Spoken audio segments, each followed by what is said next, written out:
Alam mo yung parang wala kang vision sa sarili mo, wala kang goal. Parang go with the flow ka lang. Feeling mo talaga nasa dilim ka.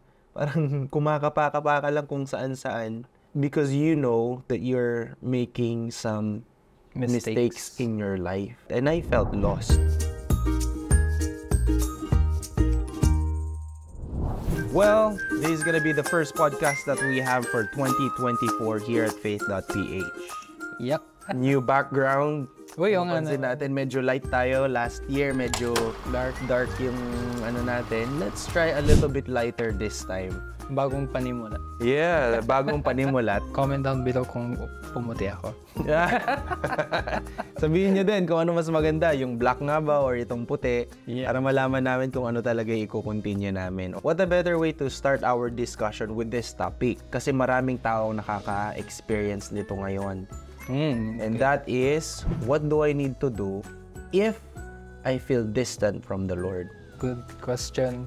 I think hindi naman kasi lahat, although sabi natin religious man or hindi, diba? They can still feel at times parang, siguro literally and figuratively na malayo sa Diyos. Siguro we feel, distant from God kasi, diba, may mga nagagawa tayong kasalanan and we know na yung sin separates us from God.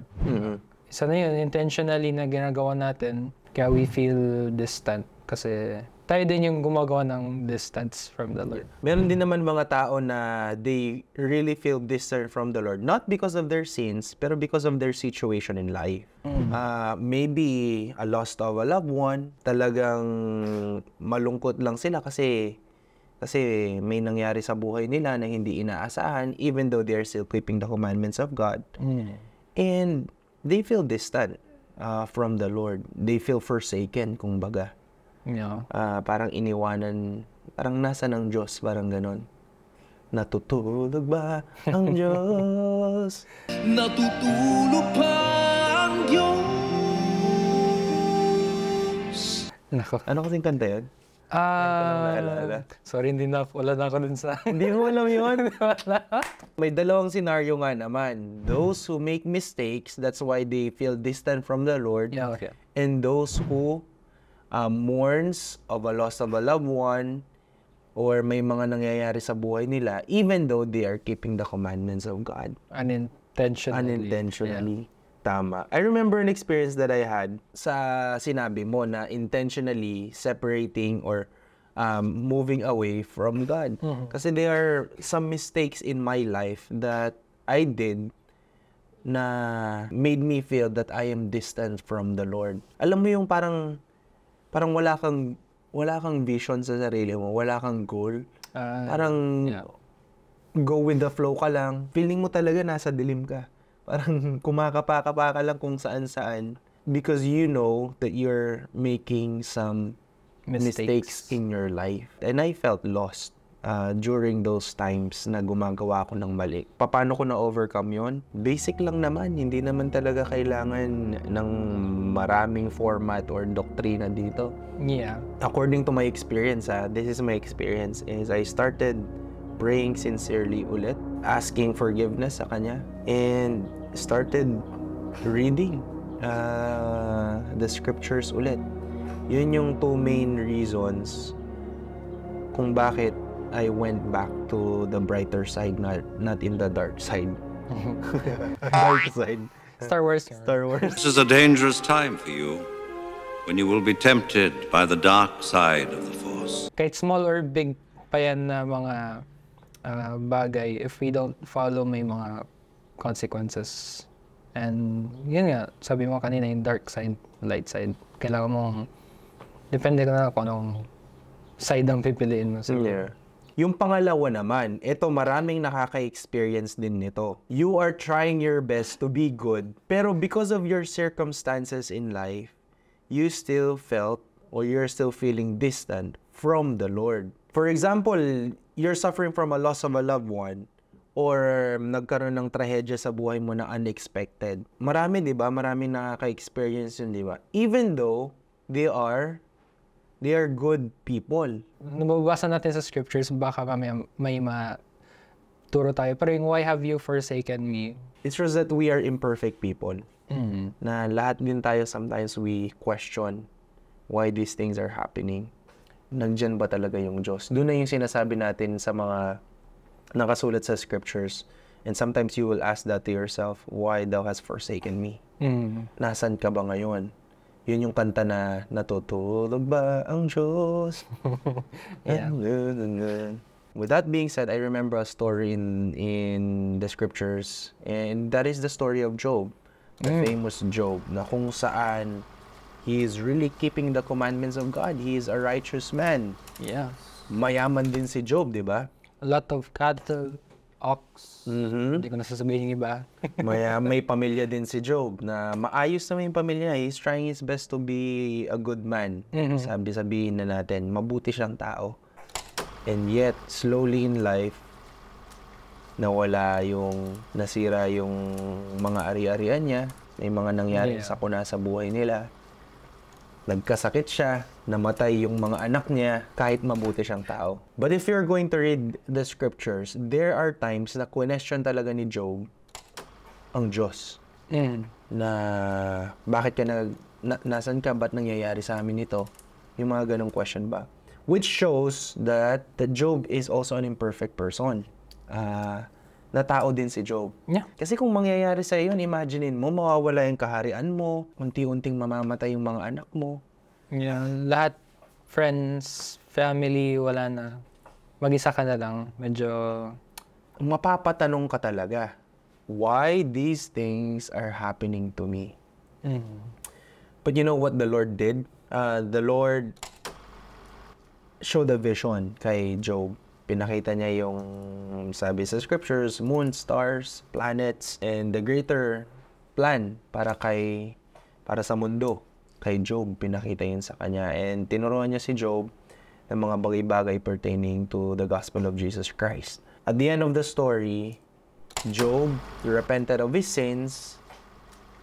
Yung mga doubts ni Job, pinagsisihan niya. And then he was blessed even more. Kung iisipin mo, parehas kami ng ginawa ni Job. He continually prayed sa Diyos sincerely. Yung bandang huli nga lang, medyo may pa-question na kasi nahihirapan na talaga siya.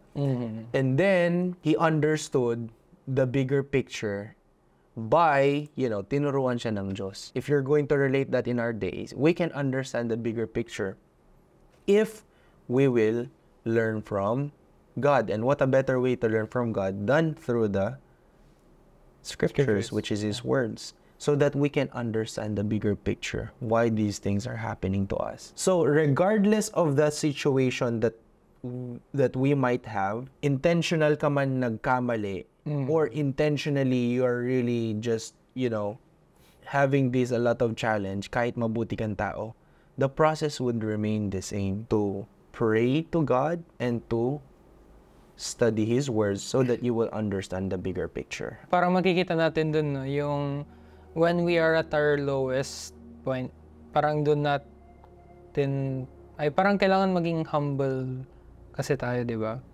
In order for us to appreciate yung mga bagay-bagay na nangyayari. So if we do feel na yung parang rock bottom na being prepared by God to do more better things. I'm a firm believer that God is always there. Kahit may storms, parang kay Peter, kahit gano'n pa kalakasing waves or the storm or kung ano mang nangyayari sa palibot natin, if we focus kay Jesus Christ, diba?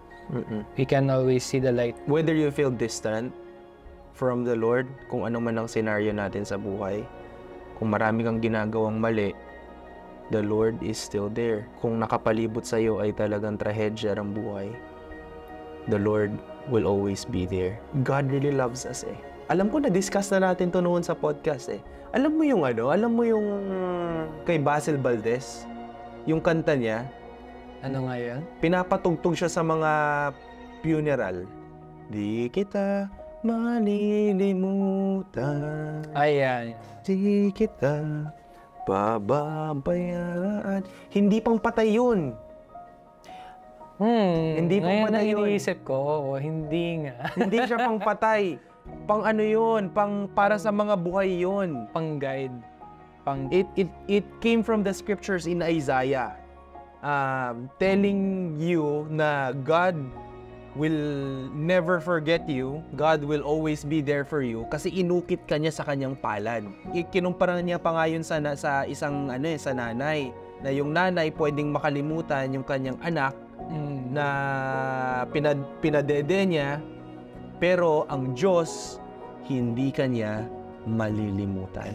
So para sa ating yung mga buhay, para sa atin yung may mga problema sa buhay, para sa atin yung may mga gumagawa ng pagkakamali sa buhay. Kasi hindi niya talaga tayo malilimutan. Hindi niya tayo pababayaan.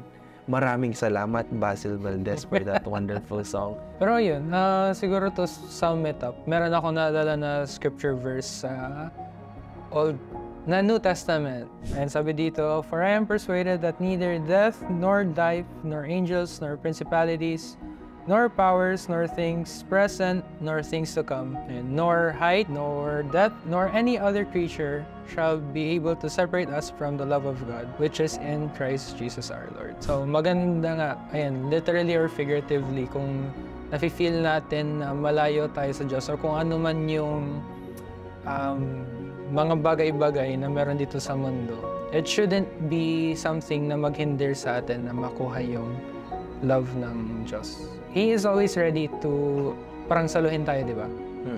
Pareho kay Peter, pareho kay Job, no? Pareho sa halos ang daming mga pwedeng gawin examples. Even until today, no, may mga ganun na miracles available na sa atin. That scripture shows that the love of God never changes. It will always be there for you. And that is through Jesus Christ. Kahit gaano ka man lumayo sa Kanya, kahit even though you feel distant from Him, even though you felt like you've been forsaken by God, His love will always be there for you. Pero we understand those people who might have those questions. Kasi nga, even ako, bilang tao, experiencing bad experiences, will have questions like that. Our message is a message of hope for them, that love is always there, which is the love of God. Well, that's it for our video. Thank you guys for watching. If you have any questions, you can comment down below. Don't forget to follow us on our other social media accounts. And until then, we will see you in our next video. Bye-bye!